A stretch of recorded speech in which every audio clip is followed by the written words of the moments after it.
Hi guys, welcome back to another episode of my vegan baking, transitioning vegan, veganary. It's February, vegan feb, veg feb. Today we're making a red velvet cake with cream cheese Italian meringue buttercream. It's so decadent, so rich, and so simple to make.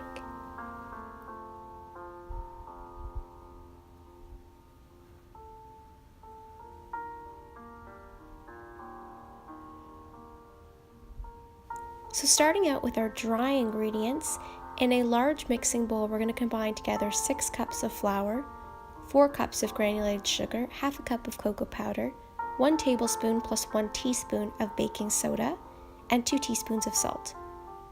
And stir to combine. For our wet ingredients, we're going to add 2 cups of buttermilk, 1 1/3 cup of oil, 2 cups of water, about a teaspoon, 2 teaspoons of vanilla, kind of to your preference, and then I'm going to add approximately 2 teaspoons of red food coloring. You'll see slowly, progressively, it becomes more red as I continue to stir. And here it comes. Whoa. Now, adding our dry ingredients in 2 stages, and we're going to whisk between each stage.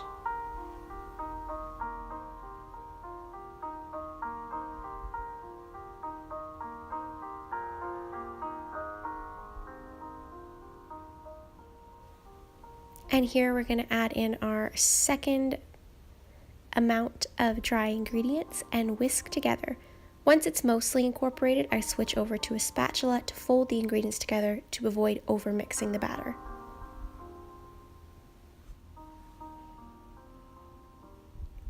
Once everything is fully combined, we're going to divide the batter between 2 9-inch cake pans. Now these ended up being pretty thick layers, so maybe divide between 3 would be ideal. And we're going to bake that in an oven at 350 degrees Fahrenheit for about 35 to 40 minutes.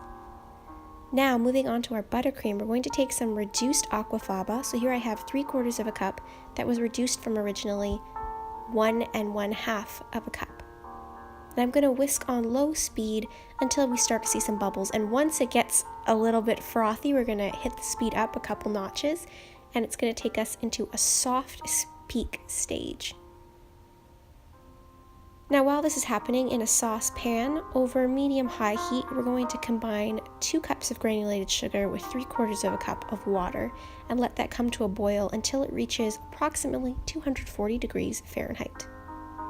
Now coming back over to our aquafaba, you can see we're at much firmer peaks and we're only just over medium speed. I'll stop the mixer here and you can see just how stiff these peaks are. Incredible! I get amazed every time I do this. Bean water, who would have thought?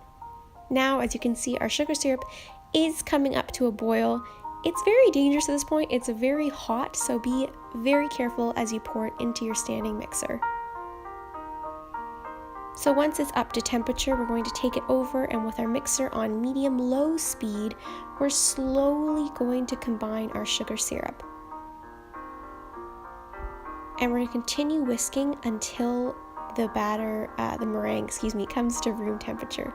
And I don't know where my footage went, but I actually ended up adding, after the meringue is at room temperature, 2 cups of butter and about 1 cup of vegan cream cheese with some vanilla extract. So we're going to spread that completed mixture onto the cake board. Now we're going to add our first layer of red velvet cake, followed by a layer of our Italian meringue buttercream, which we're going to spread out to all the corners. You'll notice that my cake isn't perfectly leveled. I don't think it really matters when it's only a 2-layer cake. If you're doing more than that, obviously for the stability of the structure, you would need to have a perfectly flat cake. Just a little side note.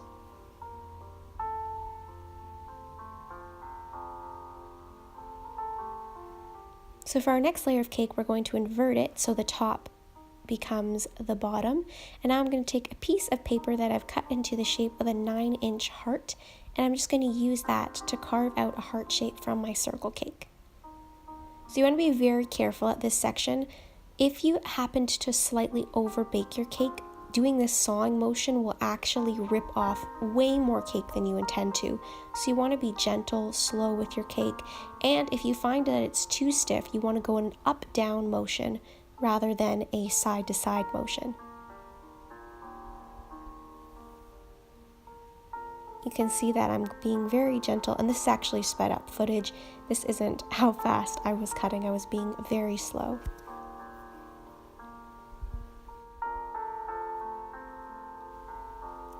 So here's our fully carved cake, and now I'm going to apply our creme coat and then pop that in the fridge to set up.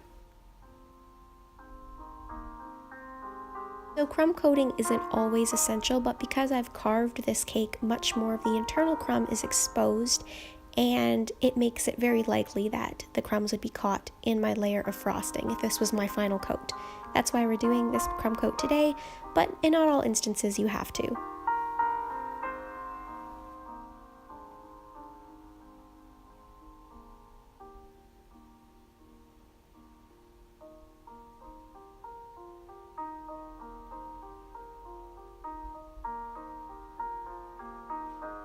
So now that our cake has chilled, I iced it one more time, and I'm taking my piping bag with a small star tip, and I'm just doing swirls across the top and the sides of the cake in various sizes and formations. It's really up to you, kind of whatever you like at this point. I was going for kind of a doily effect, like a lace doily. And you can see here I have done hearts going along the side.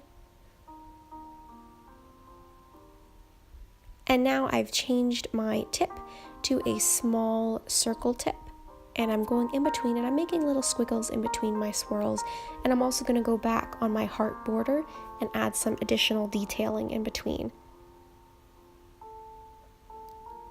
Here I'm going to make a pearl border at the bottom of my heart cake, so I'm just cleaning off my little cake stand to do so.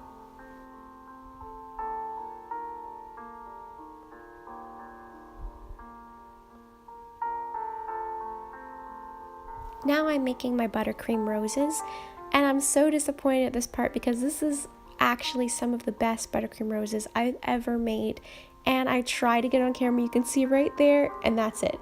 That's the only bit that I have of my buttercream roses. But look, there, suddenly I have a beautiful rose and no one knows how I did it. I don't even know how I did it. So I'm just laying that onto a piece of parchment paper and onto a baking sheet, and then once all my roses are completed, I'm going to put them in the freezer for about 15 to 20 minutes. They firm up, and then I can handle them easily. Now, taking some extra red buttercream, I'm just going to pile some on half of my heart to help with placement of my roses because the frosting has hardened for them. So I'm just placing them at various angles all throughout, and you'll see coming up I have a little clip of me and my sister debating where I should put my next few roses. So I'll leave you guys for now. I love it! It's great! Then I was gonna put some leaves in with the dark green. Sounds good. What do you do with the flowers? You kind of make extra so that way in case anything looks bad, you have replacements. Hell yeah! Take a picture, looks good. You think I should put one more white one at the end? I was gonna suggest another one here, but...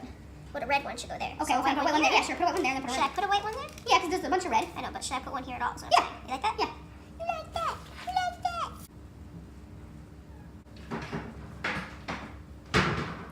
Like that? Perfect.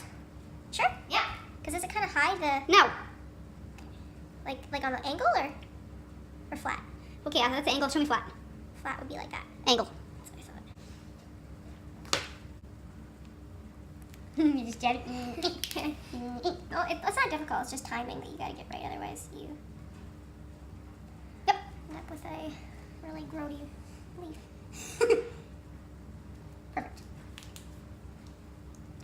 This looks fantastic. This is one of the prettiest cakes you've done yet. What's a good leaf? That one? Yeah. Who's that one? This could go on to display for a Better Home and Gardens magazine. Well, I don't know about that. Who's the first magazine I thought of? Whatever baking magazine there is. Chatelaine. Sure. Baking. Let's do that.